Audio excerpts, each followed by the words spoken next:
here to talk to one of the key persons in the implementation of government social intervention policy. I'm talking about actually a very critical social intervention policy. I'm talking about free senior high school. Dr. Adutwum is my special guest for today. So thank you very much for your time.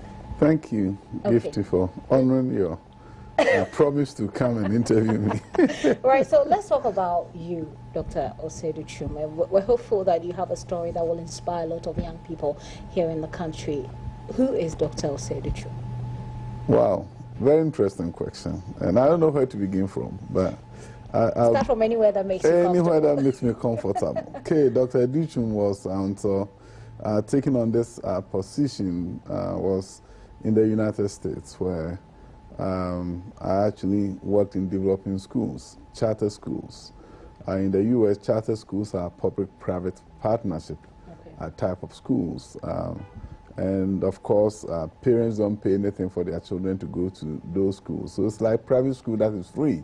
Okay. So I was one of the few, if not the only African at the time, to start one of those schools in California, specifically Los Angeles. So I taught there for 10 years and went through school there for at the graduate level, and then was bold enough to respond to a request for proposal of individuals with vision of building transformative schools, schools that will perform better than the public schools. And I was one of the few who got lucky and my proposal was approved, and 30 years ago I started the first one and grew the school, had about 200 staff and close to 2,000 students enrolled in the two schools, and we just built a third one. So that was what I was doing before I decided to come into politics. And now that you have come into politics, what's happening to that project? Oh, it's still there. It's still there. The good news is that a Ghanaian is in charge, running the schools. How did that happen? How did that happen? He worked for me as a CFO, and I trusted him. I believe he has what it takes. He went to PRESEC, I believe, and then KNUST, and I believe he has what it takes to run the school. So he's in charge, and whilst I'm here, looking at what we can do to ensure that our children get the opportunity to become one day like us or do better than what we've done. So that project was for government, but then government funds it, but then you get to implement it. Yes, so it's privately developed and run, but publicly funded.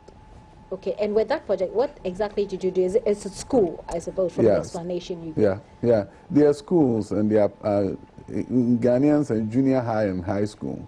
So that when the children come there, they do all their junior high and high school at the same location, at the same school. But we are college prep, which means every child who comes to the school, 100% of our students, because of the design of the curriculum, gets the opportunity to go to the university, which is very rare in America. I actually read somewhere that you have about, what, a 95% enrollment of students who have passed through that institution. Going to universities. Yeah, which is very rare in the American context. Not that minority student, Black, Latino, and some Asians get that opportunity. So I designed a school that was responding to the needs of the urban student. Students who normally come from relatively poor backgrounds and therefore typically do not get the same opportunity that white students get. I see. So after teaching there, I saw an opportunity and decided that I'll develop a school where students were challenged and were motivated and were encouraged to really excel.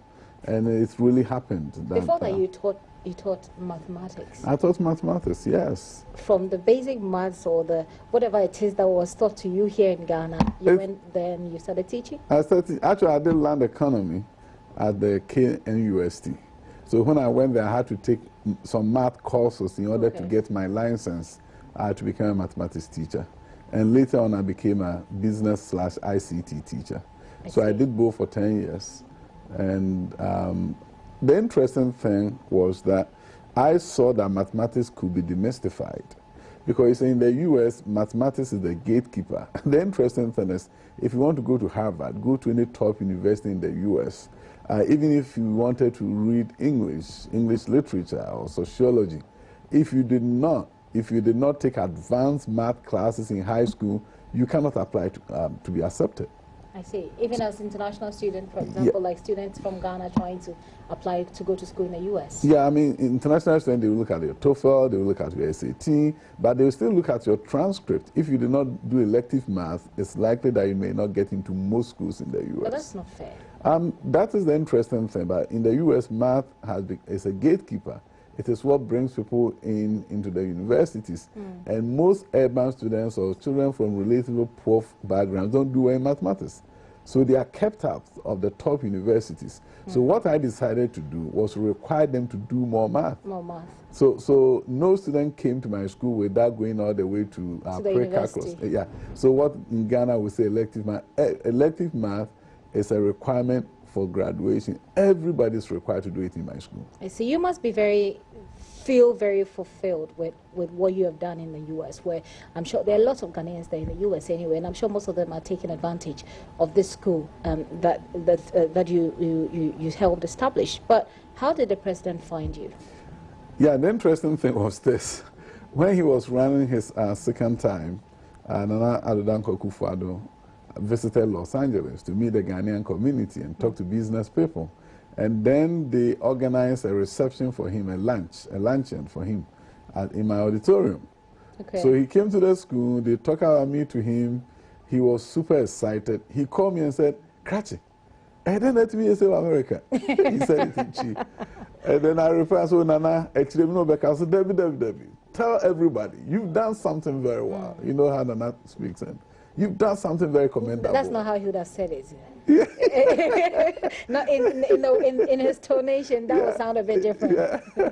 And he said, you ought to be commended for the work that you've done here. But you know, would you consider coming back to Ghana to help me change the education system? And I did not hesitate. I said, yes, Nana, I would. Okay, no, so you just accepted and said, yes. Okay, yes, Nana, I would, just like that? Yes, just like that. Perhaps you had sympathies for the NPP already at the time. Of course, I was an NPP member, of course. Is that why you did not volunteer support to the previous administration? Because if they never asked me. Ghana trade... They never asked me. Nobody asked me. Okay, but Ghana trained you. Perhaps people, I mean, some of us didn't know you until you became Deputy Education Minister. Nobody asked me. So, well, Nana ask. We wouldn't know that you had the potential. We wouldn't know that there's this Ghanaian doing this. I know. You know, until you had you knew the thing. You could help the system, so you could volunteer that help. No, I was already helping build. I built a high school in my community. You know, I've built a high school, a senior high school in my community. So people knew what I was doing locally. And I had a wonderful opportunity of meeting many Ghanaian politicians, and nobody asked about Nana. So when he asked, I just did not even think about it, because I felt like I've had a wonderful opportunity. As a child growing up in Ghana, in a village, I almost did not go to high school. Almost, literally. Because my dad could not afford 40 cedis when I passed the common entrance. Wow. He went from village to village. He was a startup cocoa farmer in the western region, in the Mansour Memphis area.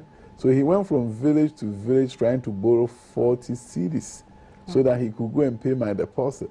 Wow. So that I could go to senior high school. He couldn't. It was 3 weeks before school was about to open, and he still had not found 40 cedis.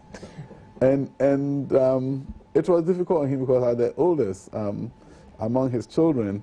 And then my younger brother, he had an idea that saved me, because he was rearing some pigs for my uncles, and they had given him some.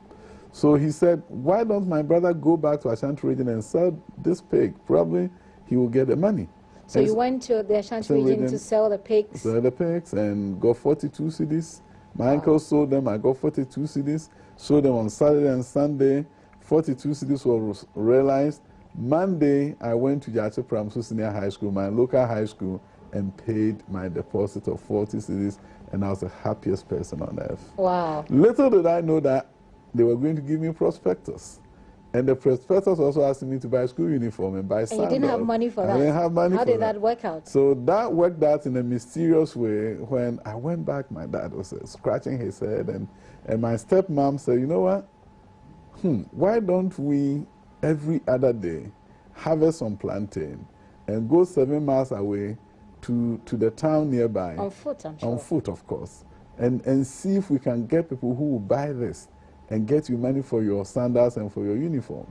So we did that. Every other day I was with my stepmom, we were carrying plantain, and we went back and forth the market. Sometimes we had people buying it readily. Times it was challenging. We got some money. And then I had my, bought my school uniform, bought my sandals, and done. I was happy. Wow. And did your stepmom had any other children? Yes.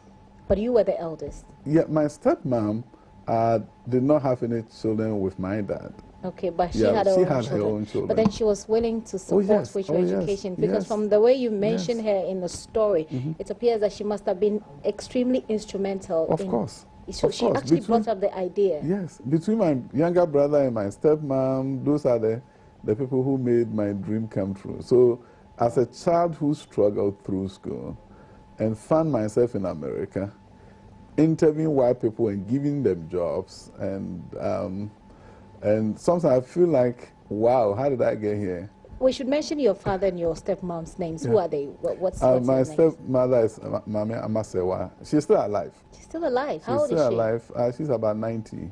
Wow. Yeah, my mom too is alive. My dad has passed away. Oh. Yeah, but he visited me twice in the US. At least, and he couldn't get to see you becoming a deputy minister of education. No, he didn't. The interesting thing, though, is that after Nana came and left, my dad came there, and I told him that I wanted to come back to Ghana, because I've told Nana that I'll be coming back to Ghana. And he paused. He said, "Why do you want to come?" And I said, "Dad, I've had a wonderful life. I had a wonderful opportunity. I've done some great things here. I never thought growing up I would one day give jobs to white people, because in the village where I was growing up, seeing a white person is like seeing God. You know, and I can understand. And because you grew up in, I mean, the days that was much closer to colonialism than we did. And so you have CNN, so you see everything. Those days there was no TV in my village. Yeah, and so I can understand where our forefathers would say, if you're going to church, for example, you see a white man, you sing also go by. I mean, those are still things that we're trying to unlearn. Okay, so I can understand those times, how it must have felt for you. So did you already think of coming back to Ghana before the president approached you? No, really. I had not seriously thought. At that point, I was looking at, I want to help Ghana, right? But how? I want to help children. But then you didn't know how. That I knew. You said there was a news item on Ghana Web about me. Okay. And then people started commenting that, you see all these Ghanaians, they go abroad, they don't. When I read the comments, first I was mad, I was angry. And I was like, instead of saying a Ghanaian has come to America and has done something great that you are proud of, you are rather lambasting me. And then I reflected a lot. After the anger, I reflected. And I said, you know what? If I were in Ghana, I would probably be thinking the same way that these people are thinking. So I must do something for Ghana. Did you think that you would have made what you would have become what you became in the U.S. if you were in Ghana? Do you think that some way, somehow, the system in the U.S., for example, supported you better to be what you are or what you were then than the system in Ghana would have done? No, America gave me a better opportunity than what I would have gotten here. Okay. Because you see, America, with all its challenges, is the closest to meritocracy that you can find. If you know how to do something, they forget about your color.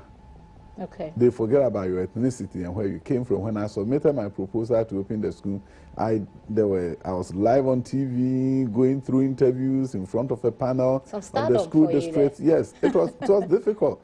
I had to go there and tell them that I could do a better school than what the government was doing. Wow. And show them statistics and told them that I can get 100% of students from poor backgrounds, relatively poor backgrounds in America, to go to the university compared to 15% that was happening there for poor kids in Los Angeles. And they accepted. It was tough for them to accept, but I had people who were vouching for me. Okay. You know, people that I have worked with in the community, some politicians, like who was my, Mervyn Damley, for example, former congressman, former lieutenant governor of California, may he so rest in peace, he passed on. He was like my godfather. Okay. So he's the type of person who was also always supporting me. He went to the school board and told them, I know this young man, and he'll do a fantastic job for our children if you give him a chance.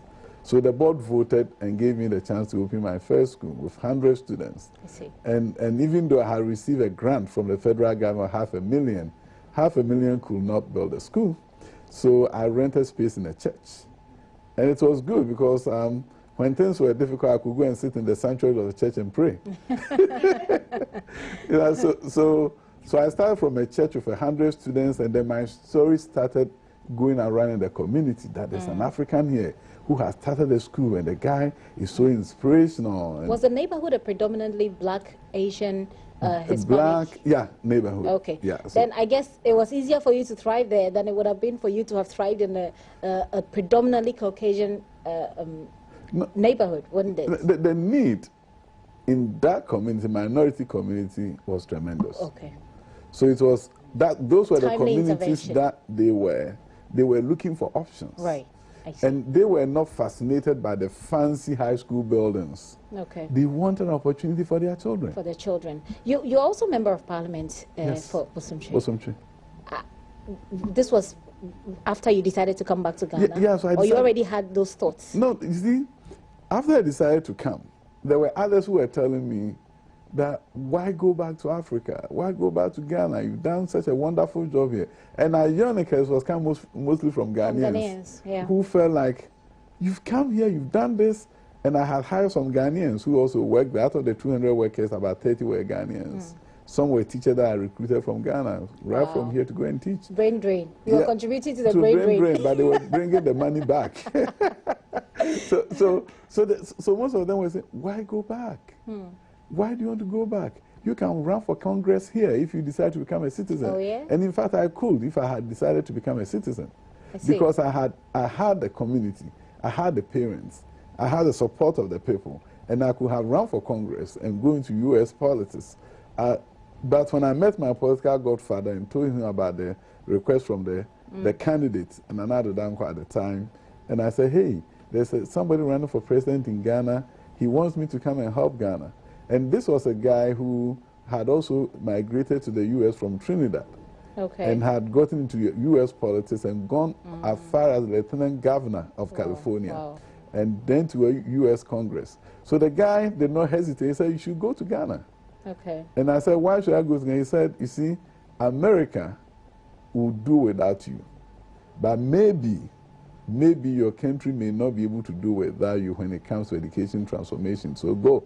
I see. Go and support this guy. Was the president categorical as to what exactly he wanted you to do? He wanted you to be in education, but did he tell you then that you'll be deputy minister? No, he didn't tell me anything. What He just were said, your come and help me. So I was thinking, you know what? Let me go to parliament if I'm going. Okay. Because, hey, he has promised, but he may forget. But you never know. You never know what will happen. So I said, you know what? Let me go and run for member of parliament. And it was easy for you, wasn't it? To run there? Yeah. No, it wasn't. It There was an wasn't? incumbent, and he's not the regional minister of Ashanti region. Okay. How did So you he was a unseat tough him? guy. How do I unseat him? You want me to share my secrets? You should. Somebody will use it against me in my next round. Unless it's a dirty secret. Oh, no, of course, it wasn't a dirty secret. Yeah. All that I did was I hired a consultant who did research for me. For you. So I knew that I was going to win. So it was a research-based campaign. Of course. You ran. Very scientific. From polling station to polling station, everywhere, I knew how many people were going to vote for me. I knew I was going to win before I jumped in. And there were issues about name recognition because I had Lakeview Senior High School there.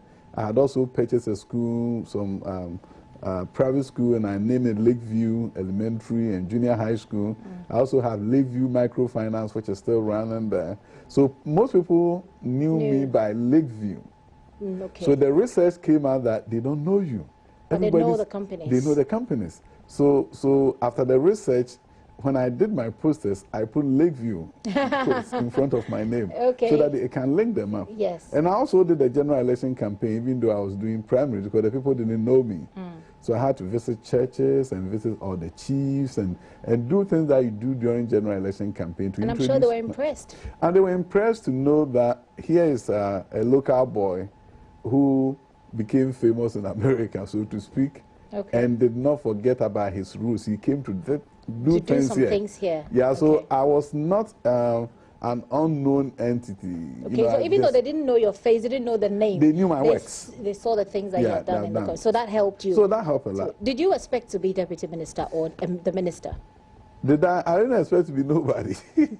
I just felt like, hey, maybe they will call me from time to time to speak about education. I had no illusions. My whole thing was, once I'm here, I will find something to do, even if the president did not give me anything. So I was not thinking about minister or deputy minister. I was just here, waiting to see whatever the president will say. Let's talk about your family. You have a wife. How many children? I have a wife and 2 kids. 2 kids, boy, girl? 2 boys. 2 boys. Yeah. Are you working at the third, which will probably be a girl? That's what people are proposing. Who are the people proposing? Everybody's hammering me from left and right. Also, how can you have only 2 kids? You better have more. But I don't know. And what do you tell them?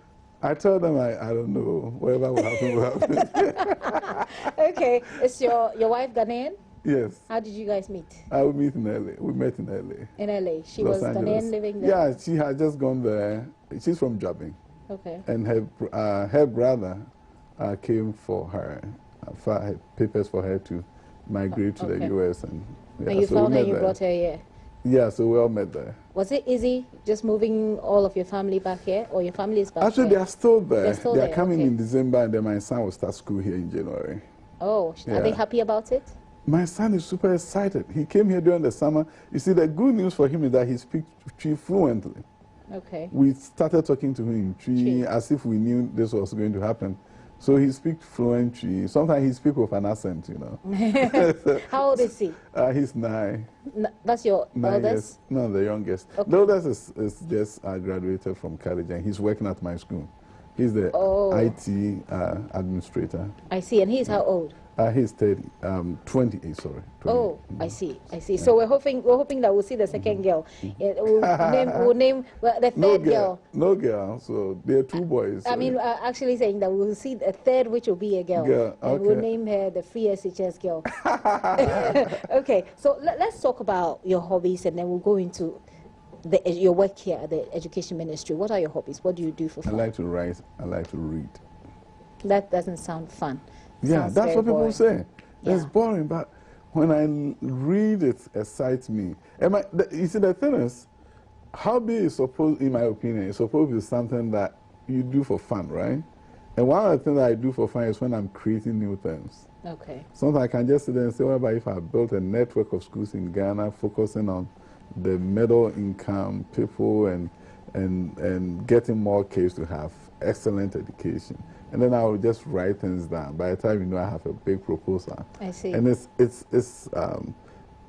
I don't put a lot of effort into doing those things. It just comes to naturally. And then I read, and then I do some writing, and I like to talk and chat with people. And some people think I don't talk, so they, you're so quiet. I think you talk. Yeah, they think I don't talk. They think I think you talk. Are you happy here at the education ministry? Yes, I am. What is it that makes you happy? Yeah, there was this North Korean captain in the Korean during the Korean War, and there's a story that's attributed to him when he was surrounded by enemies, and he told his troops, "We are surrounded.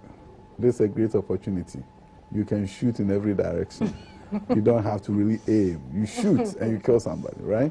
So the reason why I love it here is that there are problems everywhere, and that means the opportunities everywhere for transformation. I see. That sounds like a very philosophical thing, like something you have thought of in response to some of these things. But when there are problems everywhere, that's certainly something that doesn't make you happy. No, that makes me happy because I'm making an impact. I'm having an impact. So you're happy when there's trouble? Of course. Because if I had come to Ghana, where everything is smooth sailing, I will have no legacy in Ghana.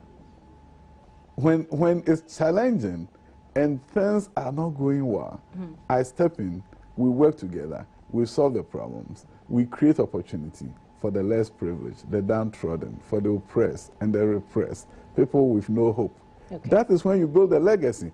But if I had come at a time that free senior high school had been implemented and the schools are doing very well and everybody's getting good grades in school, nobody's failing, what am I here to do? There will be no challenge for me. So to me, it's exciting when I wake up in the morning. I can't wait to get into my office because when I'm meeting with people, I'm talking to people, we are solving problems, we are looking at how do we create a better Ghana through education. Speaking of which, let's get to the Education Ministry and talk directly about free SHS. One of the main issues that people have had with the free SHS is funding. First of all, we have not been clear in our minds as Ghanaians where the money is coming from. Secondly, we're told that only 20% of the finances have gone to the schools. What is happening? Where is the 80%? What is happening? Where is the 80%? Yes. Very interesting story with the 80%. You see, we've sent circulars out to the headmasters explaining to them the process for the 80%. How do you get that money? The reason is this. We realized at the beginning of the implementation of free senior high school that a number of schools were owing ECG, for example. They are not paying their bills, electric bills, and sometimes they threaten to cut off the lights. And there are times when, not at times, and we also realized that parents were contributing money for utilities. Okay. But somehow, because schools have different needs, the money was sometimes commingled and used for something else instead of paying ECG. So that's just one example of where we said we'd rather pay the money directly to ECG. So now that the government is picking up the utility cost and we are paying what the parents used to pay, we'd rather pay ECG. So that money, for example, will not go to the school. So that will be deducted from the 80%. Another example, there were a lot of complaints about bills, uniforms that have been made for schools, parents have paid for the uniforms, and the vendors were not paid. Okay. Examples, there are times when the headmaster will go on retirement, and then the vendor will come to the Ministry of Education and complain bitterly that my money has not been paid. So what we decided to do with free senior high school was that headmasters, go ahead and award your contract for sewing of school uniforms. Go ahead and award your contract for school dress and house dress and the school cloth. Do that on your own. But after the items are supplied to you, bring us the invoice, we'll pay the vendor on your behalf so that there will be no question as to whether they've been paid or not. That's one example. But there's several SHS facilities all over the country. How do they have to be forwarding? That sounds like a very long process. Oh no, it's not. To forward their it's not. It's easier to the than when for you to make payments. Oh yeah, the headmasters bring them. They send it to us. It's easy because it's better than when these vendors were not being paid. So electricity, school uniform, for example, they account for 80%. That's quite a lot. No. I'm giving an example. Examples. Exercise books, okay, notebooks. You see, what we did was that we picked up items, right? Cost items. And all the cost items that were picked up, including food supply, you see, have revenues that goes with them that parents used to pay. Okay. And now we are paying. So what we have done is this. That's why I talk about reconciliation. Exercise books, for example, were paid for by the parent. We are not paying, but we procured it centrally. We procured it from here. So even though that is part of the money that is due to the schools, the expenses were incurred here, and therefore we deduct it from the remaining money. Is that what is delaying the 80%, yes. the rest of the 80%? Yes, so because what is going on is this. When you look at food supplies, the headmaster can just request for food and to be delivered to the schools, but they have to pay for it. We pay buffer stock on their behalf. As I speak with you, there's a check that is going to buffer stock today that we there were paid complaints for. about the buffer stock. Of course, as of well. course. Not making food available. Any new thing is going to have, but you always have to look at, is this a good thing for the country? Okay. So what we've done is this. As I speak, I met with the Free Senior High School coordinator. He's doing reconciliation right now. There are 56 schools that have submitted their returns. He's reconciling, making it so that the money can be sent to them immediately. All the others who are doing bringing the invoices, as when we talked about it, when this news broke about this issue of our returns, it's coming in. So staff is busily working on reconciling everything. to make sure that the amount that is left will immediately go to the schools. So people talk about, oh, school have started a long time ago, it's 20%. But for most of these schools, the cost that we've incurred is about 60% more, adding it to the 20%. So they may have about 20% more to go to them. But is that fair to them? Because if you have to send them 80%, and you're going to send them 20%, how do you break it down for them to understand that you incurred a cost of up to 60%? No, we did not incur they incurred the cost and they forwarded us the information. And when it's exercise books, it was already agreed upon. So it was something that they knew. We've listed every item. I'll give you a copy of it. So every line item has been listed. The only amount that we're not sure of, which the reconciliation will help, is the food items. Okay. Because the food items, and that's why we give them 20%, we say use part of it to buy your perishable food items. Okay? That food items money, at this point, unless we look at how much buffer stock has supplied, we will not know how much is due to them. So that is the process of reconciliation.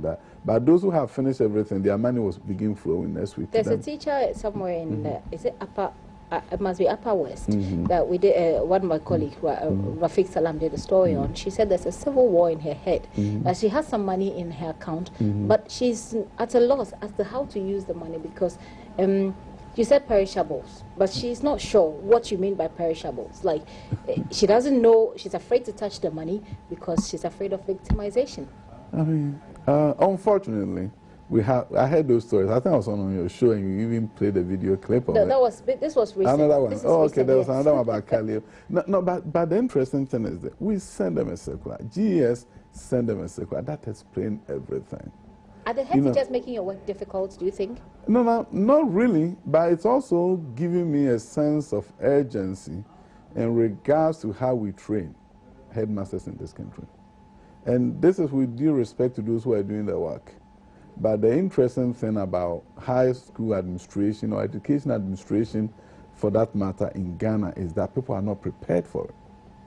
Okay. We, as a Minister of Education, do not train people before we assign them responsibility as headmasters, and it has to change. But for someone to become headmaster or headmistress, they must have gone through the system. Become a senior teacher or something like that before they go through the ranks. The interesting thing is this. You can be a teacher of chemistry, you can be a great teacher of chemistry, but you don't know organization and management if nobody teaches you that. You don't know financial accounting and reporting if nobody teaches you that. You see, you don't know organizational leadership. You don't know human resource management. So unlike places like the US, I was trained to become a headmaster or a principal. So my master's degree in education management equipped me with at least the skills. Okay, so because I had to do internship. Yeah. There's a plan by the education ministry to now begin to train head teachers. What is this plan? Those who are, what we've done is this. We believe that you don't have to teach for 20 years before you become an assistant principal. Okay. You have some young and dynamic teachers who, after teaching for 5 years, should be given the opportunity to go through training. Okay. To become assistant headmasters and move through the ranks. Because education is losing talent to other industries and other organizations. People teach for 5 years and they leave for the bank because they don't see growth. They don't see progression. They have to wait their 10, 30 years. Okay. And we believe that in the 21st century, education administration should be different. And you got to equip them with the skills, let them get at least some knowledge and then attachment to a headmaster. Get some skills before you say you're assistant headmaster. Before I get lost on this, the 80%, you say there are costs that are being incurred by the schools. Those receipts are being forwarded to you and then you make the payment. So you're going to take that out of the 80%. The rest will go to the schools. Are there any timelines? That's key. The only timeline we have is linked up with the returns. As of last week, it was 56 schools. Okay. And that is being worked on right now. Those who have submitted the returns, so they are doing the deductions. They submit. The money will go. The money will go. So if a school hasn't received their money, it's because they haven't submitted their. Of course. At this time, yes, because you see, it's difficult for us, and that is why the lady from Charles who made a comment at the president of CHAS. The president of CHAS, who happens to be retired now, and that's the situation that we find ourselves in. You see, CHAS normally have presidents who are not retired. Even though they've held elections, they haven't done handover. Okay. So we have somebody who is the president who is speaking for CHAS, and she's retired. She no longer works for us. For example, I can't call her now and say, come to the ministry and even point to me where the challenges are and what we can do. Because she doesn't work for us anymore. But it doesn't matter. If she's retired, she still has the knowledge. She's no, still being it's not about the knowledge. But you see, the difference is this. She's the person in charge, I mean, at the moment. So you have to, you still have to work with her. Yeah, no, it's not that. You see, if you are an employee, it's different. I can call you and say, leave the work, come here, let's talk, right? It's my work that you are doing for me. I can say, let your assistant headmaster look over the school and come. If the person retired, she chooses to come or not to come. No, but then she also recognizes that, okay, let's deal with the specific. So all that we are saying is this. No, of course, we've, various phone calls have gone from GS and her phone is off. But you can send someone to her home, maybe. Oh, come on. The issue is this. When she was the president, we worked with her closely. That is why I tell people when they ask me, why did the woman do that? I said, no, she's not somebody who means ill for us, or she's not a bad person. She's just not being informed at this time because she's out of the loop.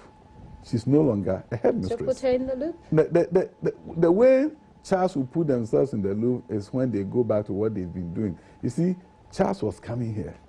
Whenever something like this happens, or if they have legitimate complaints, the leadership will come and say, hey, we have a problem in Winneba, we have a problem here. But now they're not coming. They are not coming.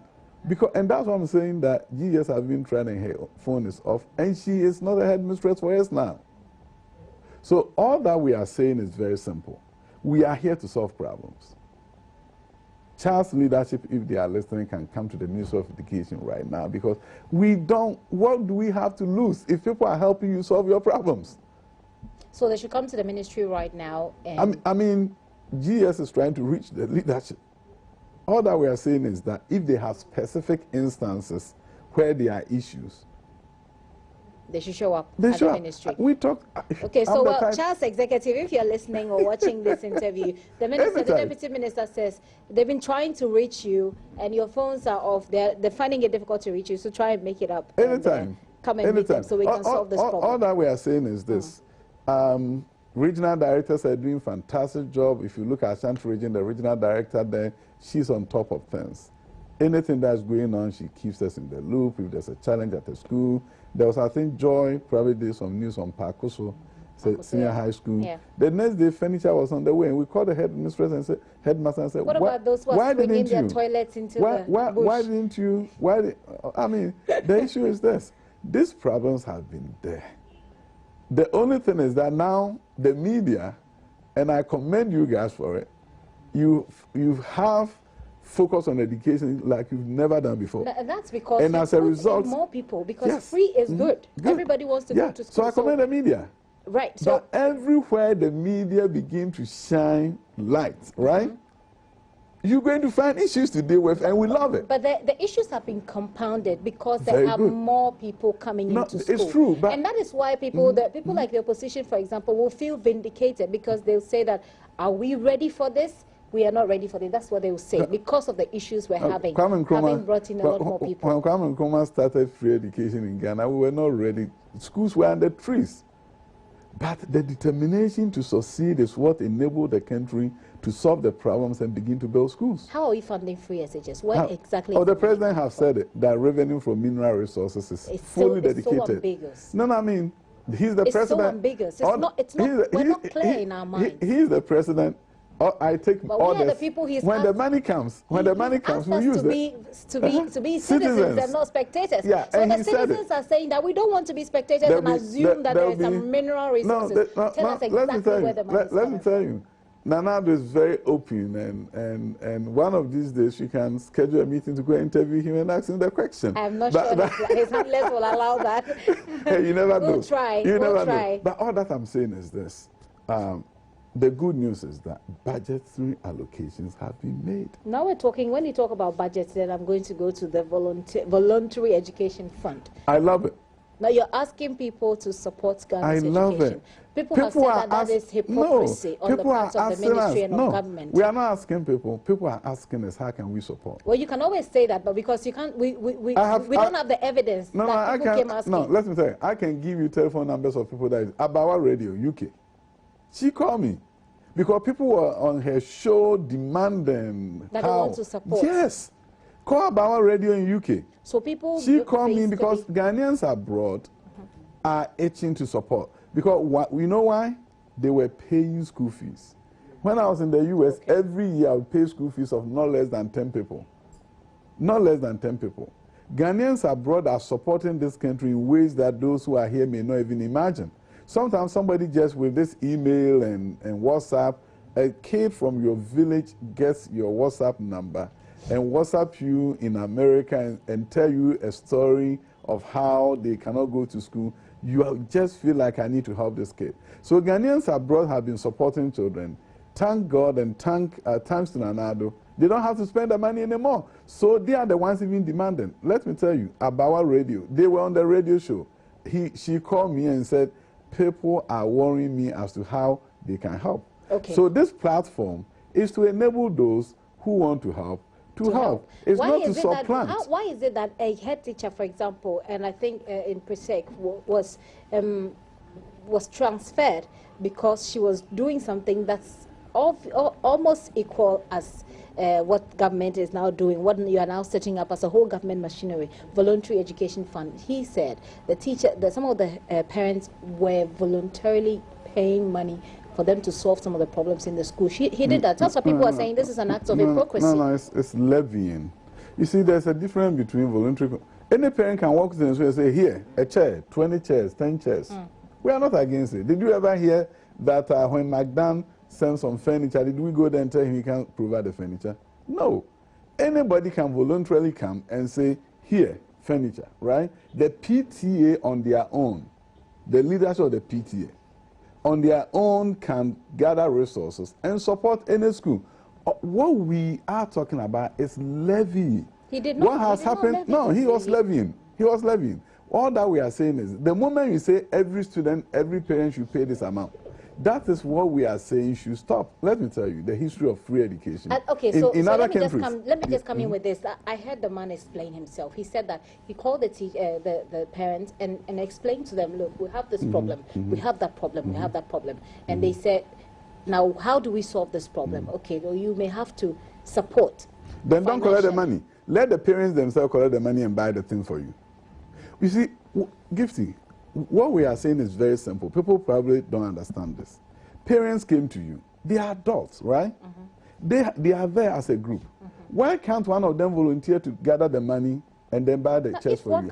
Because one of them, then the headmaster stays away from it. No, the headmaster stays away from it. Because you see, the reason why we are talking about this is the history of education in Ghana.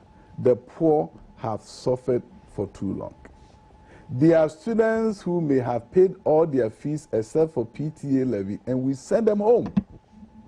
Some of them are denied the opportunity to write their BEC or WASI exam because they have not paid PTA levy. All that we are saying is this. No, the case of the headmaster. No, he feels really hurt. No, let me tell you. And it created a sort of fear among head teachers that they can't speak about the problems they're facing with free SHS. They can always speak to their regional directors and chief. You call them to Accra and transfer them, so they're afraid. I have not transferred anybody. No, the headmasters education No, let me tell you. There are headmasters that are called to check on. Ask them. Yeah, you can always have your favorites. Not my favorites. Anybody. They work in here. Headmasters come here. And I make them feel like you are most welcome. All that Gifty, all that we are saying is, you see, if we don't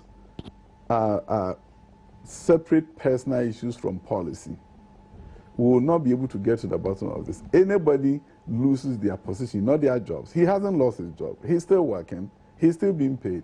It's the position of a headmastership. So that's not fair. So anybody loses that, and I can understand why you be sympathetic. But look at the issues. Look at what we are trying to solve. And even if you don't agree with us, see the wisdom in it. So I may not agree with you, but I understand why we are doing. No, but Ghanaians are concerned about a culture of silence. No, it's not about a culture of silence. That this will breed among It's not a culture of silence. Let me tell you this. You have these young men who work for you. If they have concerns, who do they talk to? They talk to our boss. Very good. If you have concerns at any place, you see, when you don't do that, you are rather creating, instead of a culture of silence, you are creating a culture of indiscipline. If you have any concerns, the first point of call, you talk to your boss. That person gave you a job. You talk to the person and say, there's a problem here. Can we immediately solve it? That's the first point of call.